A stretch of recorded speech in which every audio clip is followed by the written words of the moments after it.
নমস্কাৰ স্বাগতম এতিয়া বাতৰিলৈ ষ্টুডিঅ'ত মই প্ৰাঞ্জল সৰস্বতী পূজাৰ দিনাই গুৱাহাটী মহানগৰীত 108 সেৱাৰ এম্বুলেন্সৰ খুন্দাত প্ৰাণ গ'ল এগৰাকী যুৱতীৰ মহানগৰীৰ কাহিলীপাৰাত সংঘটিত হৈছে এই শোকাবহ পথ দুৰ্ঘটনা মৃত যুৱতীগৰাকী বঙাইগাঁৱৰ উত্তৰ শালমৰাৰ লুনা ভৰদ্বাজ দুৰ্ঘটনাত গুৰুতৰভাৱে আহত অচ্যুত বৰুৱা নামৰ এজন যুৱক আহত যুৱকজনক জিএমচিএইচত ভৰ্তি কৰোৱা হৈছে দুৰ্ঘটনা সংঘটিত কৰি পলায়ন কৰে চালকজনে দিছপুৰ আৰক্ষীয়ে জব্দ কৰিছে বাহনখন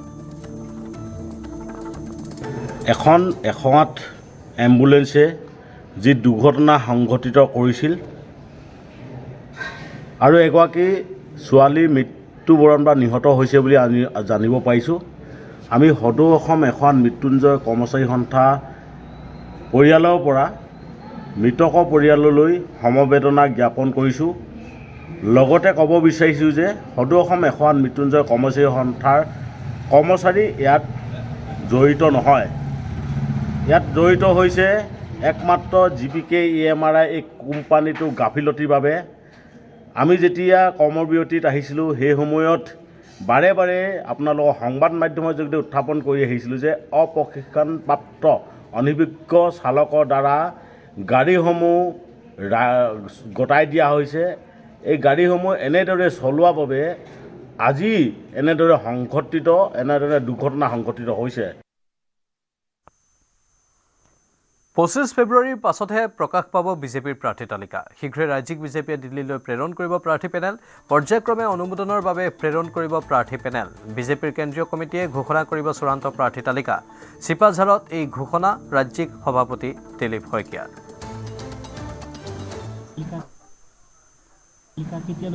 প্ৰাৰ্থী তালিকা 25 ফেব্ৰুৱাৰীৰ পিছত আমি মোটামুটি কিছু কাম আগবাঢ়ি আছে 25 ফেব্ৰুৱাৰীৰ পৰা আমি স্তৰে হয়তো আমি আমাৰ অনুমোদনৰ বাবে প্ৰেৰণ কৰিম ঘোষণাটো আমি ৰাজ্যিক বিজেপি কৰিব নোৱাৰোঁ ঘোষণা কৰিব কেন্দ্ৰীয় বিজেপিয়ে কেন্দ্ৰীয় নিৰ্বাচন সমিতিৰ বৈঠক হ'ব লাগিব সেই বৈঠকত চূড়ান্ত চিলমোহৰ মাৰিব লাগিব এটা নিৰ্দিষ্ট নিয়ম নীতিৰ মাজেৰে আমাৰ দল পৰিচালনা হয় গতিকে কেন্দ্ৰীয় সমিতি বা নিৰ্বাচনী সমিতি তেওঁলোকে চূড়ান্ত চিলমোহৰ মাৰাৰ পিছতে আমাৰ প্ৰাৰ্থী ঘোষণা হ'ব ডিব্ৰুগড়ত নতুনকৈ মুকলি কৰা আধাৰ সেৱা কেন্দ্ৰৰ বেনাৰত ব্যাপক বিসংগতি কেন্দ্ৰীয় মন্ত্ৰী সৰ্বানন্দ সোণোৱালক জলপথ মন্ত্ৰীৰ সচিব বুলি ভুলকৈ প্ৰকাশ কৰিলে বেনাৰত মন্ত্ৰী প্ৰশান্ত ফুকনৰ পৰিৱৰ্তে অসমীয়াত লেখা নামটোত প্ৰশান্ত ফুকন শক্তিমন্ত্ৰীৰ পৰিৱৰ্তে বিদ্যুৎ মন্ত্ৰী বুলি উল্লেখ কৰি প্ৰশান্ত ফুকনৰ নামটো ভুলকৈ তাত উল্লেখ কৰি লগতে তেখেতৰ শক্তিমন্ত্ৰীৰ পৰিৱৰ্তে তেখেতৰ যিটো ডেজিগনেশ্যন সেইটো বিদ্যুৎ মন্ত্ৰী বুলি উল্লেখ কৰি সকলোকে স্তম্ভিত কৰিলে উদ্বোধনী অনুষ্ঠানলৈ আমন্ত্ৰিত অতিথিসকলক এইদৰে পদমৰ্যাদা উল্লেখ কৰোঁতে ব্যাপক ভুল হোৱা ঘটনাই ছ'চিয়েল মিডিয়াতো বিৰূপ প্ৰতিক্ৰিয়াৰ সৃষ্টি কৰিছে ডিব্ৰুগড়ৰ হনুমান সংঘানীয়া পথৰ কাষৰ পেণ্টালুন্সৰ বিল্ডিঙত আজি নতুনকৈ মুকলি কৰা আধাৰ কেন্দ্ৰৰ এই অনুষ্ঠানত দেখিবলৈ পোৱা গ'ল এনেধৰণৰ বিসংগতিযুক্ত বেনাৰ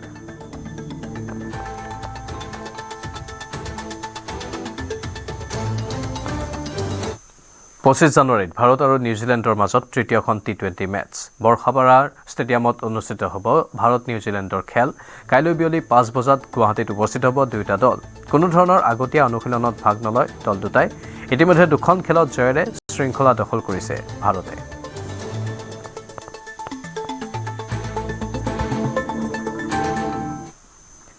সৰস্বতী পূজাৰ ব্যস্ততাৰ দিনাই মহানগৰীৰ দুখনকৈ বিদ্যালয় বোমাৰে উৰুৱাই দিয়াৰ ভাবুকি দিলে অজ্ঞাত চক্ৰই দুষ্ট চক্ৰটোৰ ভাবুকি ভৰা মিল লাভ কৰাৰ পাছতে হাহাকাৰ পৰিস্থিতিৰ সৃষ্টি হ'ল দিল্লী পাব্লিক স্কুল আৰু সংস্কৃতি গুৰুকুলত বোমাতংকই জোকাৰিলে মহানগৰ আৰক্ষী আৰু প্ৰশাসনক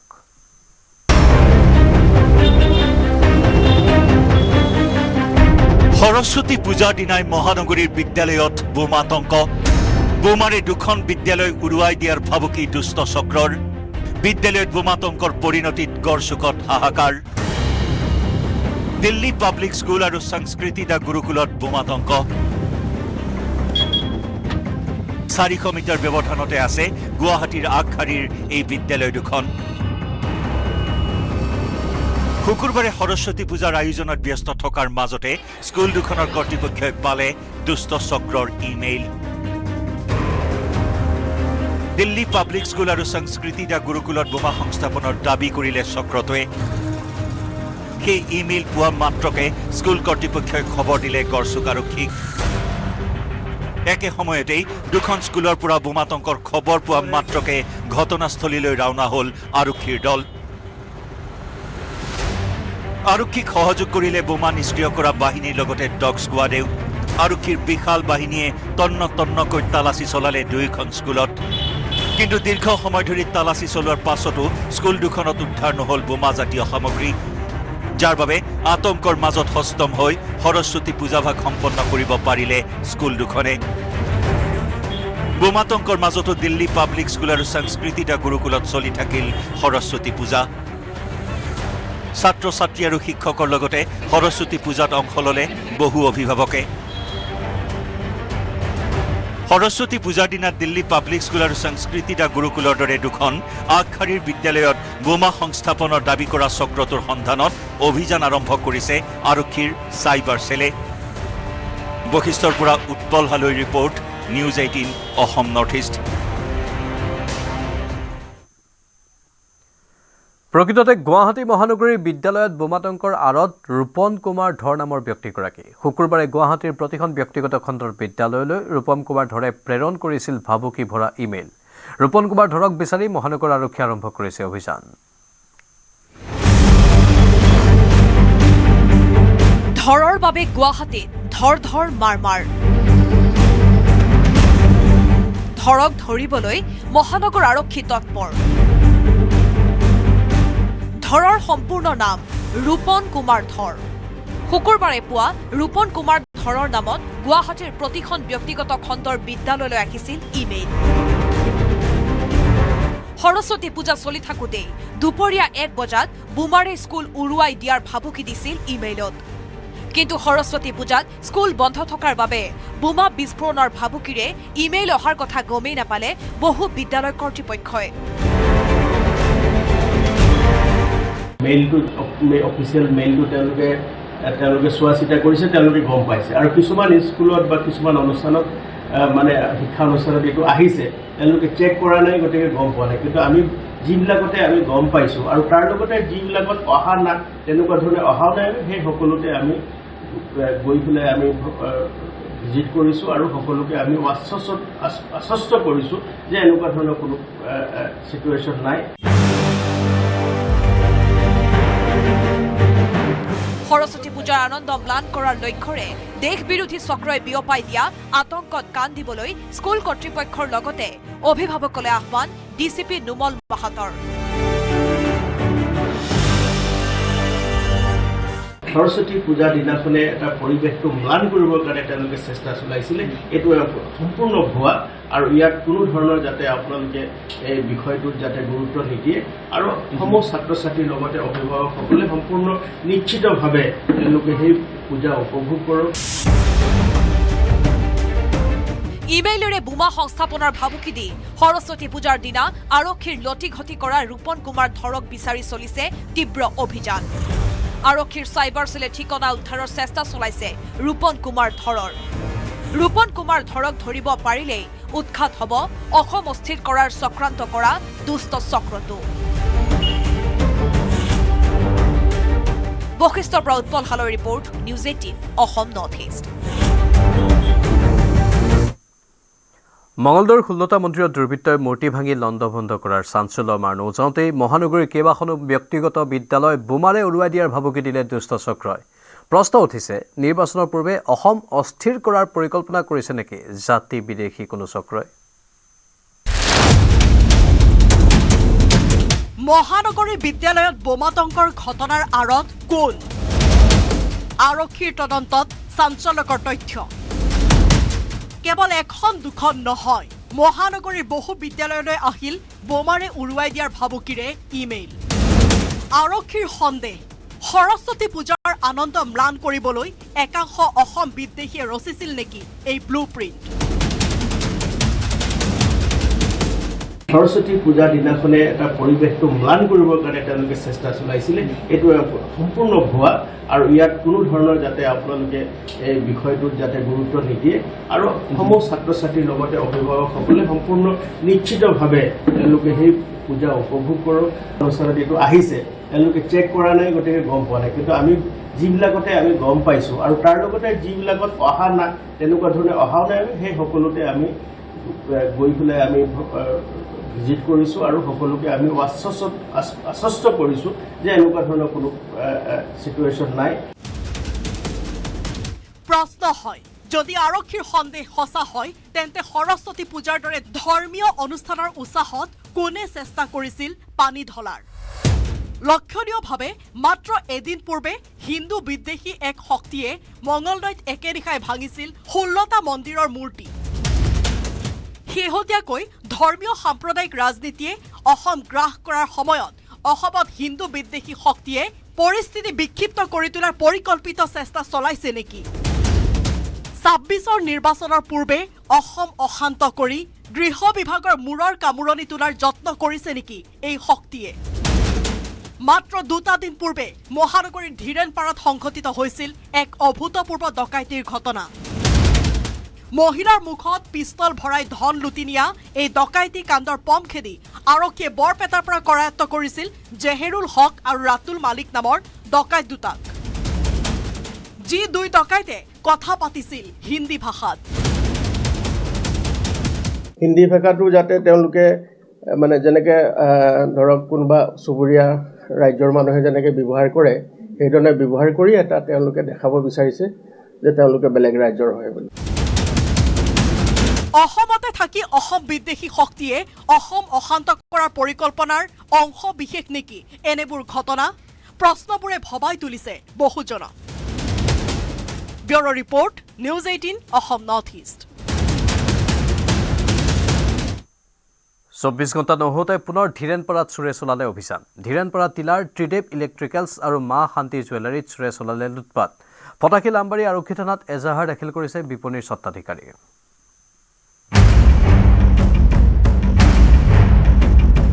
শনি লাগিছে ফটাশিল আৰক্ষীৰ। পুনৰ ফটাশিল আৰক্ষীক চেলেঞ্জ চোৰৰ। ধীৰেনপাৰাত একে নিশাই কেইবাখনো বিপণীত চোৰে চলালে লুটপাট। 24 ঘণ্টা নহওঁতেই পুনৰ ধীৰেনপাৰাত চোৰে চলালে অভিযান। ধীৰেনপাৰাত টিলাৰ ত্ৰিদেৱ ইলেক্ট্ৰিকেলছ আৰু মা শান্তি জুৱেলাৰীত চোৰে চলালে লুটপাট। নিশা ত্ৰিদেৱ ইলেক্ট্ৰিকেলছৰ টিং কাটি ভিতৰত প্ৰৱেশ কৰি চোৰে লুটি নিলে নগদ ধনৰ লগতে আন বহু সা সামগ্ৰী। পুৱা দোকান খোলাৰ পাছতে পোহৰলৈ আহিল চুৰিকাণ্ডৰ কথা। টিং কাটি সোমাইছে। মই ৰাতিপুৱা খুলিছিলোঁ দোকানখন, খোলাৰ পিছত মই গম নাপালোঁ। মালিকে ধূপ যেতিয়া আনিব গ'লে ওপৰত ধূপ থাকে, তেতিয়া মালিকে দেখা পালে। এইটো আপোনাৰ ধীৰেনপাৰা টিলা বুলি কয়। কেমেৰা লাগি আছে, কিন্তু কেমেৰা তাৰমানে কি ঢুকি পাই না, কেমেৰা মানুহ বহি আছে। এতিয়া কেমেৰা মানুহ চাব, মালিক আহিছে। ত্ৰিদেৱ ইলেক্ট্ৰিকেলছত চুৰি কৰি মন নভৰা চোৰ এইবাৰ সোমাল কাষতে থকা শান্তি জুৱেলাৰী। দোকানৰ চিলিং ভাঙি চোৰে নিলে বহু মূল্যৱান সামগ্ৰী। আমাৰ ৱেৰ ডিভিজন হৈছে আৰু এডজাষ্টমেণ্ট হৈছে, আইৰণ হৈছে, সেইখন হৈছে ইয়াৰ ওচৰখন আৰু আগত হোৱা বুলি শুনা পাইছোঁ। ইতিমধ্যে ফটাশিল আমবাৰী আৰক্ষী থানাত এজাহাৰ দাখিল কৰিছে বিপণীৰ স্বত্বাধিকাৰীয়ে। বৃহত্তৰ ধীৰেনপাৰা অঞ্চলত টহলদাৰী আৰক্ষী থকাৰ পাছতো ধাৰাবাহিকভাৱে সংঘটিত চুৰি কাণ্ডই এতিয়া চিন্তিত কৰি তুলিছে অঞ্চলবাসীক। ধীৰেনপাৰাৰ পৰা Utpal Halai report, news 18 Assam north east. বিদ্যাৰ অধিষ্ঠাত্ৰী দেৱী সৰস্বতীৰ বন্দনাৰে মুখৰিত হৈ পৰিল ৰাজ্যৰ প্ৰতিখন শিক্ষানুষ্ঠান। ৰাজ্যৰ বিদ্যালয় অনুষ্ঠিত হ'ল সৰস্বতী পূজা। ধূপ দীপ জ্বলাই বাগদেৱীৰ আশীষ গ্ৰহণ কৰিলে ছাত্ৰ ছাত্ৰীয়ে।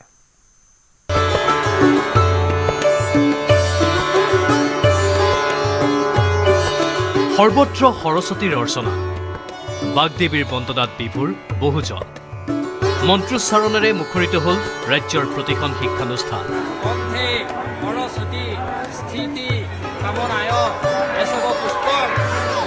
ধূপ নৈবেদ্যৰ সুবাসেৰে জীপাল প্ৰতিখন পূজা মণ্ডপ। আজি বিদ্যাৰ অধিষ্ঠাত্ৰী দেৱী সৰস্বতীৰ পূজা। ৰাজ্যৰ প্ৰতিটো প্ৰান্তৰ প্ৰতিখন শিক্ষানুষ্ঠান মুখৰিত হ'ল বাগদেৱীৰ উপাসনাৰে। বিদ্যালয়ৰ পৰা বিশ্ববিদ্যালয়লৈ সকলো ছাত্ৰ ছাত্ৰীয়ে দেৱীৰ অৰ্চনাৰে বছৰটোলৈ শৈক্ষিক অগ্ৰসৰৰ বাবে ল'লে আশীষ।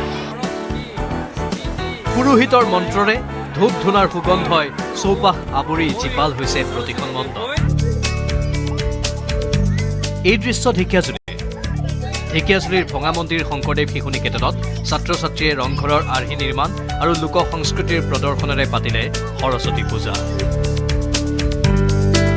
পুৱাৰে পৰা উখল মাখল বিদ্যালয়খনত পূজাৰ সমান্তৰালকৈ দেখিবলৈ পোৱা গ'ল হেৰাই যাবলৈ ধৰা লোক সংস্কৃতিৰ পয়োভৰ। তেজপুৰৰ উষানগৰৰ এখন ব্যতিক্ৰমী সৰস্বতী পূজাত অসমীয়া সাজেৰে সজালে সৰস্বতী দেৱী।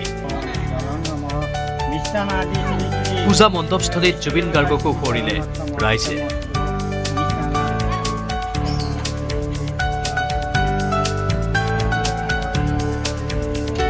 ঐতিহ্যমণ্ডিত কটন বিশ্ববিদ্যালয়, সন্দিকৈ ছোৱালী মহাবিদ্যালয়তো দেখিবলৈ পোৱা গ'ল একেই পৰিৱেশ। দেৱীক পূজা আগবঢ়াবলৈ সাজি কাচি আহিল গাভৰু।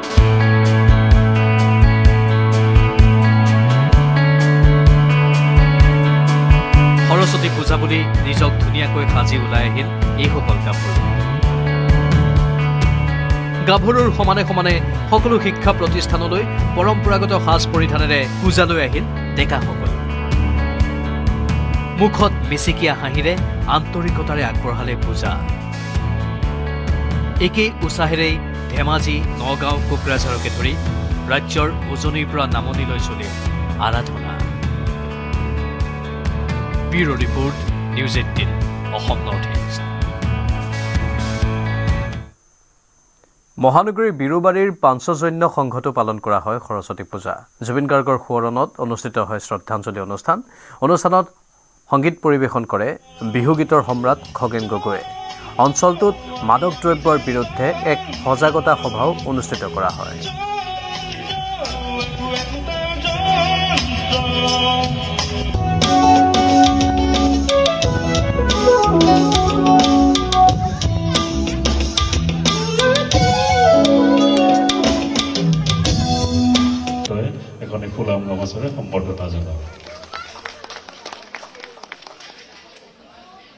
জয় শ্ৰীকৃষ্ণ। আজি আমাৰ পাঞ্চজন্য সংঘৰ সৌজন্যত এখন আমাৰ পূজা ৰাতিপুৱা হৈ যায়। তাৰ লগত সংগতি ৰাখি জুবিন গাৰ্গৰ আজি শ্ৰদ্ধাঞ্জলি আমি জ্ঞাপন কৰোঁ পাঞ্চজন্য সংঘৰ তৰফৰ পৰা, আৰু এখন সাংস্কৃতিক সন্ধিয়া। কিন্তু সাংস্কৃতিক সন্ধিয়াৰ লগত সংগতি ৰাখি আমি এখন সজাগতা সভা, যিটো আমি ড্ৰাগছৰ কবলত আজি বিৰুবাৰী আসক্ত হৈ আছে, তাৰ কাৰণে এখন সজাগতা সভা আমি আয়োজন কৰিছিলোঁ। তাৰ কাৰণে আমি 3জন ব্যক্তিক আমি আজি সম্বৰ্ধনা জনাইছিলোঁ, যোনে ড্ৰাগ আসক্ত আছিল আৰু আজি ড্ৰাগছৰ পৰা মুক্ত হৈ আমাৰ যিটো নৱপ্ৰজন্মক, বহুতখিনি নৱপ্ৰজন্মক সহায় কৰি আছে ড্ৰাগছৰ পৰা বাহিৰত অহাৰ কাৰণে। আৰু চবতকৈ ডাঙৰ কথা হ'ল যে আমাৰ সংঘত যেতিয়া মাননীয় মুখ্যমন্ত্ৰী ডাঙৰীয়াৰ পত্নী ৰিণিকী ভূঞা শৰ্মা বাইদেৱে যেতিয়াৰ পৰা আমাৰ ইয়াতে চিফ এডভাইজাৰ বা মুখ্য পৰামৰ্শদাতা হিচাপে আহিল, তেতিয়াৰ পৰা আমাৰ সংঘটো এটা বেলেগ ৰূপ ল'লে। আৰু সেই ৰূপটো লোৱাৰ পিছত আমাৰ ইচ এণ্ড এভৰি সদস্য যিখিনি আছে আমাৰ সংঘৰ, তাত ময়ে হওঁ এজন সদস্য, গৌতম এজন সদস্য। আমি সেই সদস্যবিলাকৰ এটা নতুন চিন্তাধাৰা যে আমি কেনেকৈ আমাৰ সংঘটো নহয়, গোটেই আমাৰ বিৰুবাৰীখন কেনেকৈ আমি নিচামুক্ত কৰিব পাৰোঁ।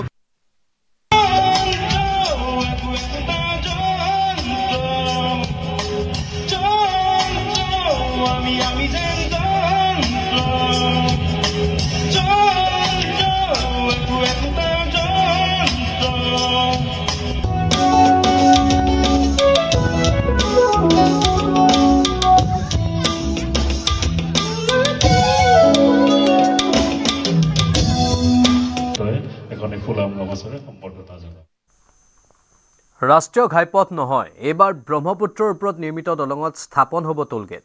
গুৱাহাটী উত্তৰ গুৱাহাটী সংযোগী দলঙত টোলগেটৰ বাবে প্ৰকাশ কৰিলে নিবিদা। দলংখনেৰে যাত্ৰা কৰিবলৈ হ'লে কোনে কোনে দিব লাগিব টোলকৰ, চাওক এই প্ৰতিবেদনত। ব্ৰহ্মপুত্ৰৰ ওপৰত নিৰ্মীয়মান অৱস্থাত থকা দলঙতো স্থাপন হ'ব টোলগেট, অৰ্থাৎ ব্ৰহ্মপুত্ৰৰ ওপৰৰ দলঙেদি আপুনি যাত্ৰা কৰিবলৈ দিব লাগিব টোল কৰ। হয়, ঠিকেই শুনিছে। ৰাষ্ট্ৰীয় ঘাইপথৰ পাছত ৰাজ্যত ব্ৰহ্মপুত্ৰৰ ওপৰত নিৰ্মিত দলঙতো স্থাপন হ'ব টোল গেট। ৰাষ্ট্ৰীয় ঘাইপথ সংযোগী দলংসমূহেৰে যাত্ৰা কৰিব টোল কৰ দি। অহা 14 ফেব্ৰুৱাৰীত প্ৰধানমন্ত্ৰী নৰেন্দ্ৰ মোদীয়ে মুকলি কৰিব গুৱাহাটী উত্তৰ গুৱাহাটী সংযোগী দলং। আৰু দলং মুকলিৰ পূৰ্বেই লোক নিৰ্মাণ বিভাগে টোল গেটৰ বাবে প্ৰকাশ কৰিলে নিবিদা। এই দলংখন মুকলিৰ 3 মাহৰ ভিতৰত দলংখনৰ দুয়ো পাৰত স্থাপন হ'ব টোল গেট। 6,11 লাখ টকাৰে ব্যয় সাপেক্ষে নতুন দলঙৰ ওপৰত নিৰ্মাণ কৰা হ'ব এই টোল গেট। অৰ্থাৎ গুৱাহাটীৰ দিশত এখন আৰু উত্তৰ গুৱাহাটীৰ দিশত এখন টোল গেট থাকিব নৱনিৰ্মিত দলংখনত। 3 মাহৰ ভিতৰত গুৱাহাটী উত্তৰ গুৱাহাটী সংযোগী এই দলঙৰ দুয়োটা মূৰত দুখনকৈ টোল গেট স্থাপন হ'ব। কিন্তু ভাল খবৰ এয়াই যে এই দলংখনেৰে আপুনি যাত্ৰা কৰিবলৈ সৰু বৰ 4চকীয়া বাহনসমূহে টোল কৰ দি যাত্ৰা কৰিব নালাগে। এই দলংখনৰ ওপৰেদি যিসমূহ বাণিজ্যিক সামগ্ৰী কঢ়িওৱা বাহনে যাত্ৰা কৰিব সেই বাহনসমূহে যাত্ৰা কৰোঁতে টোল কৰ দি যাত্ৰা কৰিব লাগিব। অৰ্থাৎ ট্ৰাকসমূহে যাত্ৰা কৰিলে টোল কৰ দি এই দলংখনৰ ওপৰেদি যাত্ৰা কৰিব লাগিব। আজিৰ পৰা প্ৰায় এটা বছৰ পূৰ্বে মুখ্যমন্ত্ৰীয়ে ঘোষণা কৰি থৈছিল ব্ৰহ্মপুত্ৰৰ ওপৰত দলঙত টোল গেট স্থাপনৰ কথা। অৱশ্যে এই টোল গেটসমূহত টোল কৰ প্ৰযোজ্য হ'ব কেৱল সামগ্ৰী কঢ়িওৱা গধুৰ বাহনৰ বাবে। এতিয়া নিবিদা প্ৰকাশ পোৱাৰ পাছতে ৰাজ্যৰ মনত সৃষ্টি হৈছে মিশ্ৰিত প্ৰতিক্ৰিয়াৰ। আগত বহুত কষ্ট হৈছিল, এতিয়া এই দলং হোৱাৰ পাছত বহুত ভাল হ'ব। ভাল লাগিছে, ভাল কথা। উন্নতি হ'ব লাগে, অসমৰ উন্নতি হৈছে। ব্ৰিজখন হ'লে নৰ্থ গুৱাহাটী কানেক্ট হ'ব, সুবিধা হ'ব মানুহৰ কাৰণে, ঘূৰি যাবলগীয়া নহ'ব। টোল গেটটো থাকিব লাগিব, সেইটো ভাল হৈছে। কিয় বুলি ক'লে ইমান টকা খৰচ কৰাৰ পিছত টোল গেট থাকিলে ভাল কথা। দাদা টোল গেট থকাটো ভাল হ'ব? ভাল হ'ব, ভাল হ'ব। কিয় ভাল হ'ব? তেওঁ কৈছে চৰকাৰৰ খৰচ হৈছে, গতিকে পইচা উলিয়াব লাগিব। হয় হয় হয়। মদনপুৰ টোল গেটৰ পৰা প্ৰায় 10 কিলোমিটাৰ দূৰত্বত স্থাপন কৰিবলগীয়া এই টোল গেটক লৈ এতিয়া বিৰূপ প্ৰতিক্ৰিয়াৰ সৃষ্টি হৈছে ব্ৰহ্মপুত্ৰ উত্তৰপৰীয়া ৰাইজৰ মাজত। উত্তৰ গুৱাহাটীৰ এইটো চাইডৰ ৰাইজে যিহেতু মদনপুৰত টোল গেটটো পায়ে আছো, তাৰ পৰা মানুহে যথেষ্ট হাৰাশাস্তি পাই আছে। আৰু ইয়াৰ উপৰি যদি আকৌ নতুন ব্ৰিজখনত এটা টোল গেট জাপি দিয়া হয় তেন্তে ৰাইজৰ বহুখিনি অসুবিধা হ'ব। আৰু লগতে ইমানখিনি টোল গেটত পইচা খৰচ কৰিব লগা হ'ব। দুখনকৈ ব্ৰিজত দুটাকৈ টোল দিব লগা হ'ব। কেৱল গুৱাহাটী উত্তৰ গুৱাহাটী নহয়, চৰকাৰী নিৰ্দেশনা অনুসৰি মুকলিৰ পাছত ধুবুৰী, ফুলবাৰী, নাৰেংগী, কুৰুৱা সংযোগী দলঙতো স্থাপন হ'ব টোল গেট। উত্তৰ গুৱাহাটীৰ পৰা ৰন্তু বৈশ্যৰ সহযোগত Bikram Bora report, news 18 Assam north east. 25 ফেব্ৰুৱাৰীৰ পাছত প্ৰকাশ পাব বিজেপিৰ প্ৰাৰ্থী তালিকা। পৰ্যায়ক্ৰমে দিল্লীলৈ অনুমোদনৰ বাবে প্ৰেৰণ কৰা হ'ব প্ৰাৰ্থীৰ তালিকা। চূড়ান্ত তালিকা বিজেপিৰ কেন্দ্ৰীয় কমিটিয়ে ঘোষণা কৰিব। শীঘ্ৰে দিল্লীলৈ প্ৰেৰণ কৰিব প্ৰাৰ্থী তালিকা। এই ঘোষণা ৰাজ্যিক বিজেপিৰ সভাপতিৰ। প্ৰাৰ্থী তালিকা 25 ফেব্ৰুৱাৰীৰ পিছত আমি মোটামুটি কিছু কাম আগবাঢ়ি আছে। 25 ফেব্ৰুৱাৰীৰ পৰা আমি স্তৰে স্তৰে হয়তো আমি আমাৰ অনুমোদনৰ বাবে প্ৰেৰণ কৰিম। ঘোষণাটো আমি ৰাজ্যিক বিজেপি কৰিব নোৱাৰোঁ, ঘোষণা কৰিব কেন্দ্ৰীয় বিজেপিয়ে। কেন্দ্ৰীয় নিৰ্বাচন সমিতিৰ বৈঠক হ'ব লাগিব। সেই বৈঠকত চূড়ান্ত চিলমোহৰ মাৰিব লাগিব। এটা নিৰ্দিষ্ট নিয়ম নীতিৰ মাজেৰে আমাৰ দল পৰিচালনা হয়। গতিকে কেন্দ্ৰীয় সমিতি বা নিৰ্বাচনী সমিতি তেওঁলোকে চূড়ান্ত চিলমোহৰ মাৰাৰ পিছতে আমাৰ প্ৰাৰ্থী ঘোষণা হ'ব। আগন্তুক বিধানসভা নিৰ্বাচনৰ বৈতৰণি পাৰ হ'বলৈ সৰ্বদিশতে নিষ্কণ্টক হৈ থকাৰ প্ৰচেষ্টা হাতত লৈছে বিজেপিয়ে। সাংগঠনিক ভেটিৰ ওপৰত গুৰুত্ব প্ৰদানৰ লগতে বাস্তুশাস্ত্ৰৰ পৰামৰ্শও মানি চলিছে শাসকীয় দলটোৱে। বাস্তুদোষ প্ৰতিকাৰৰ বাবে বাজপেয়ী ভৱনৰ দক্ষিণ দিশত আৰম্ভ কৰিছে নতুন দেৱাল নিৰ্মাণৰ কাম।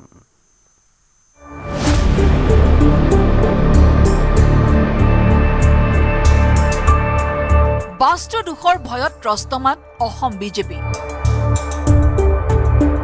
নিৰ্বাচনৰ পূৰ্বে কোনো ৰিস্ক ল'ব বিচৰা নাই বিজেপিয়ে। অপশক্তি নাশৰ বাবে বাজপেয়ী ভৱনৰ দক্ষিণ দিশত নতুন দেৱাল। পুনৰ সমষ্টি নিৰ্ধাৰণৰ পাছত বিজেপিৰ এইবাৰৰ টাৰ্গেট 100+। তাৰ বাবে কোনো ৰিস্ক ল'ব বিচৰা নাই ৰাজ্যিক বিজেপিয়ে। লক্ষ্যৰ পৰা যাতে বিচলিত নহয় তাৰ বাবে প্ৰাচীন ভাৰতীয় স্থাপত্য পদ্ধতি বাস্তু দোষৰ প্ৰতিকাৰক হাতত লৈছে অসম প্ৰদেশ বিজেপিয়ে। অপশক্তি নাশৰ বাবে বাজপেয়ী ভৱনৰ দক্ষিণ দিশত চিৰিসমূহৰ দাঁতিৰে বিজেপিয়ে আৰম্ভ কৰিছে দেৱাল নিৰ্মাণৰ কাম। কিন্তু কিয় এই বাস্তু শাস্ত্ৰৰ নিয়ম মানিছে ৰাজ্যিক বিজেপিয়ে? বিগত বৰ্ষৰ জানুৱাৰী মাহত সাংসদ দিলীপ শইকীয়া সভাপতি হোৱাৰ পাছত কেন্দ্ৰীয় মন্ত্ৰী সৰ্বানন্দ সোণোৱালে হাতে হাত ধৰি নামি অহা স্থানতে দিয়া হৈছে এই দেৱালখন। কাৰ্যালয়ত নিৰ্মাণৰ পাছতেই বাস্তু দোষৰ দোহাই দি বন্ধ কৰি দিয়া হৈছিল ৰাষ্ট্ৰীয় ঘাইপথৰ এই প্ৰৱেশ দুৱাৰ। ঠিক একেদৰে ৰাজ্যিক সাংগঠনিক সম্পাদকৰ দায়িত্ব লোৱাৰ পাছত হাৰিয়ানাৰ ৰবীন্দ্ৰ ৰাজুৰ প্ৰথমবাৰৰ পৰা পচন্দ হোৱা নাছিল কাৰ্যালয়ৰ নিৰ্মাণ কাৰ্য। তেতিয়াৰ পৰা চলি থকা বাস্তু দোষ নাইকিয়া কৰাৰ বাবে ৰবীন্দ্ৰ ৰাজুৰ নিৰ্দেশত দিয়া হৈছে এই নতুন দেৱালখন। বাস্তু শাস্ত্ৰৰ মতে দক্ষিণ দিশত খালী ঠাই থকাটো বেয়া, উত্তৰ দিশতহে প্ৰয়োজন খালী ঠাইৰ। সেয়েহে নিৰ্বাচনৰ পূৰ্বে কোনো ধৰণৰ বিপদ বিচৰা নাই ৰাজ্যিক বিজেপিয়ে। তাৰ বাবে দক্ষিণ দিশত নিৰ্মাণ কৰি থকা হৈছে দেৱালখন। বাস্তু দোষৰ নিৰাময়ৰ জৰিয়তে বিজেপিৰ এতিয়া লক্ষ্য 100+।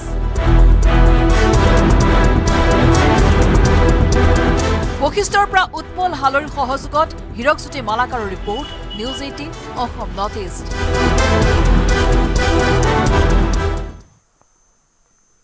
আসন বুজাবুজিক লৈ কংগ্ৰেছৰ স্থিতিক সমালোচনা ৰাইজৰ দলৰ। বিগ ব্ৰাদাৰ কংগ্ৰেছৰ 31 জানুৱাৰীৰ সময়সীমা বান্ধি দিলে ৰাইজৰ দলে।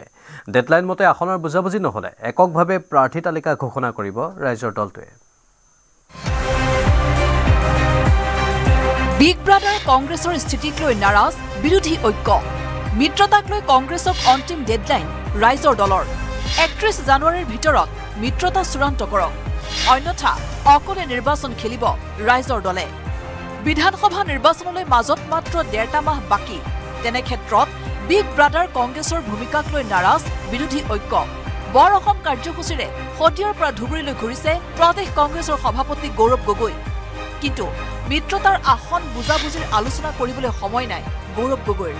মিত্ৰতাৰ আসন ভাগ বতৰাৰ ক্ষেত্ৰত বাৰে বাৰে বাধাৰ সৃষ্টি কৰাৰ বাবে এইবাৰ অন্তিম সময়সীমা বান্ধি দিলে মিত্ৰ দল ৰাইজৰ দলে। এই মাহৰ শেষত অৰ্থাৎ 31 জানুৱাৰীত আসন চূড়ান্ত নকৰিলে 3 বা 4 ফেব্ৰুৱাৰীত এককভাৱে প্ৰাৰ্থী ঘোষণা কৰিব ৰাইজৰ দলে। সময় একেবাৰে কম, মাজত মাত্ৰ 1 মাহ সময় আছে।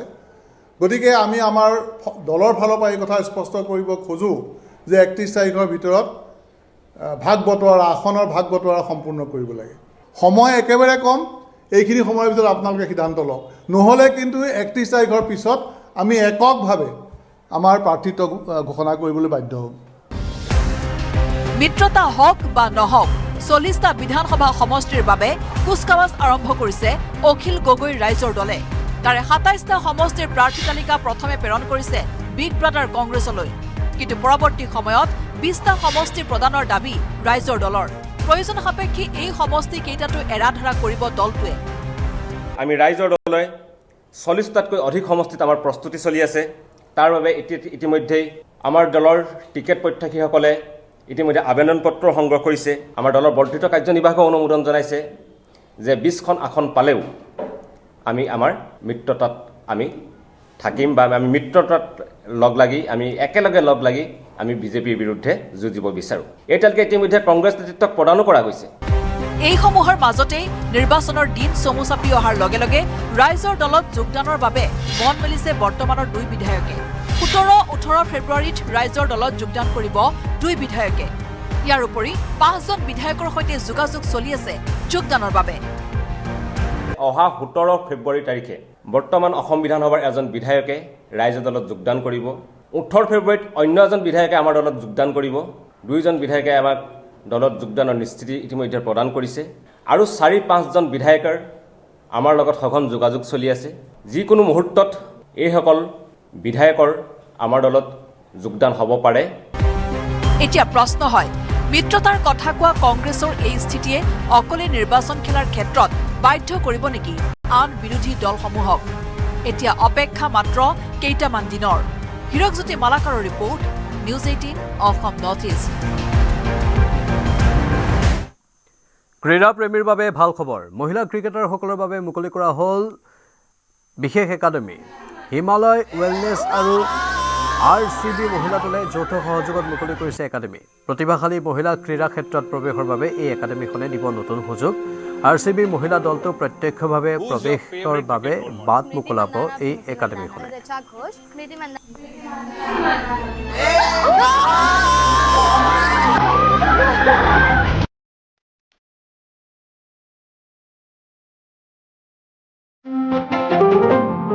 Who's your favorite cricket role model? Smriti Mandhana, Smriti Mandhana. Richa Ghosh, Smriti Mandhana.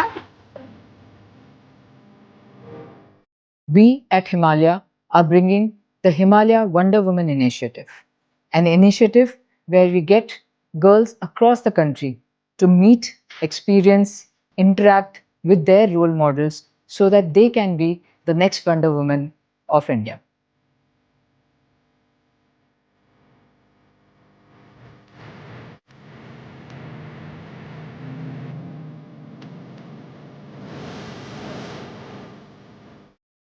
Put your hands together.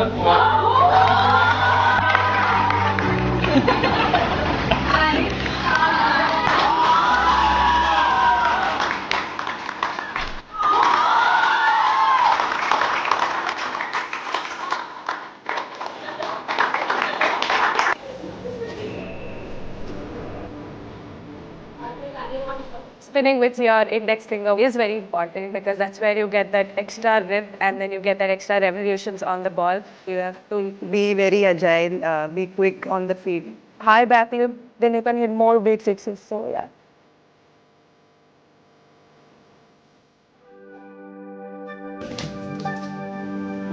Who's the captain of RCB?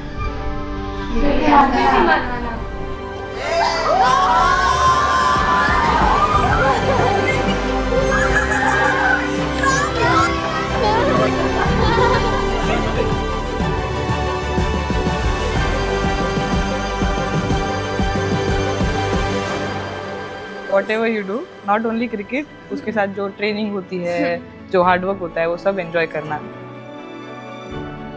Today, this National Girl Child Day, we are launching the Himalaya Wonder Woman Academy, a digital chatbot experience for girls who learn from their favorite RCB stars. Go visit HimalayaWonderWoman.com and get a chance to win a cricketing scholarship.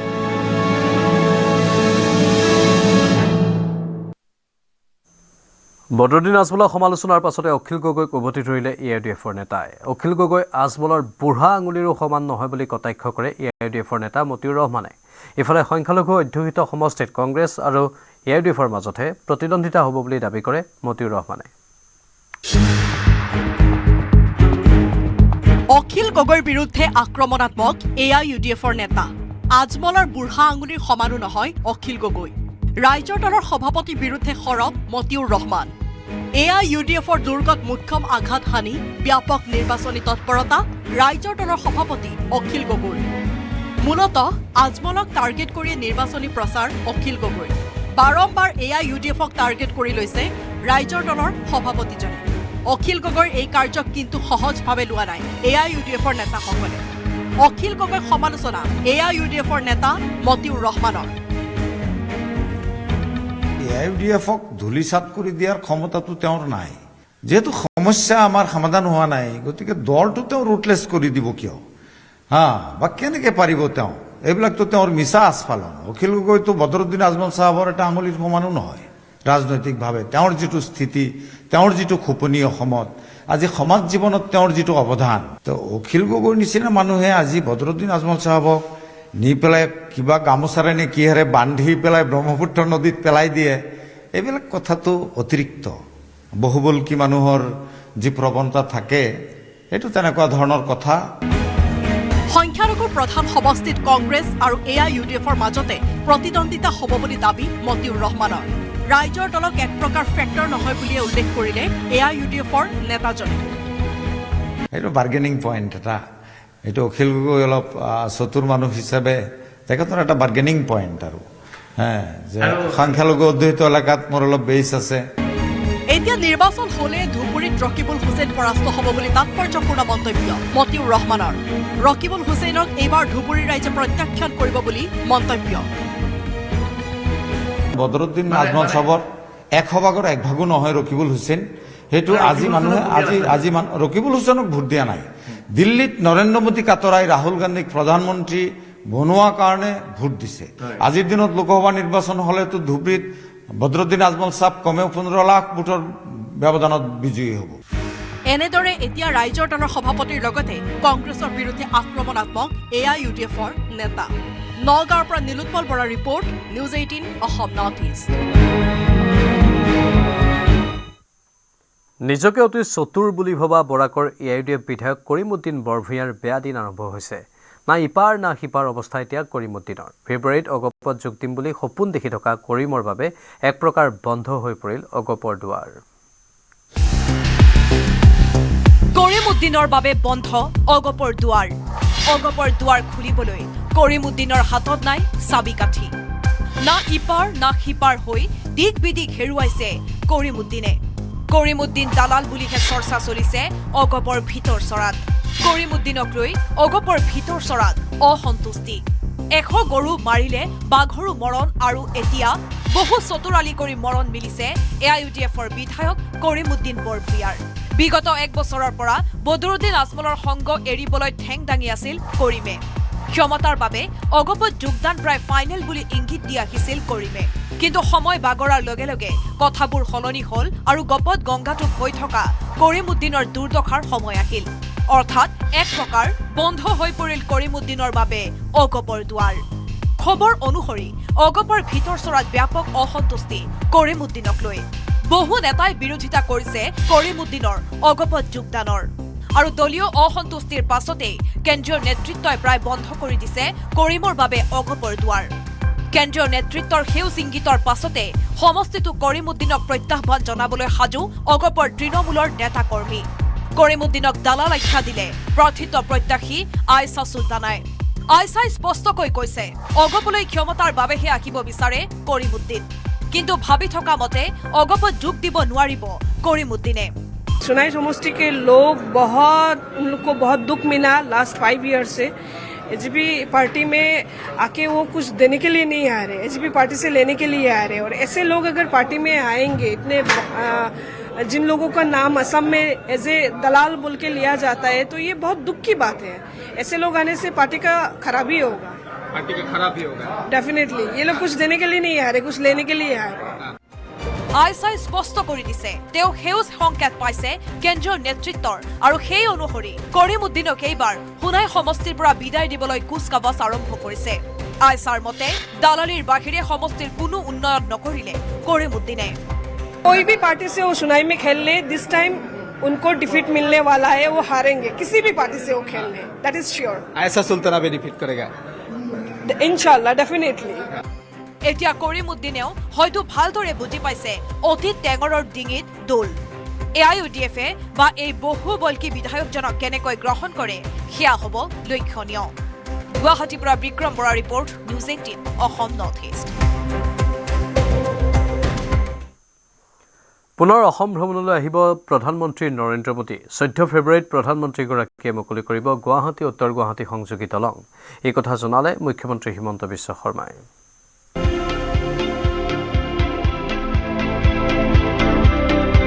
14 ফেব্ৰুৱাৰীৰ দিনাই মুকলি হ'ব গুৱাহাটী উত্তৰ গুৱাহাটী সংযোগী দলং।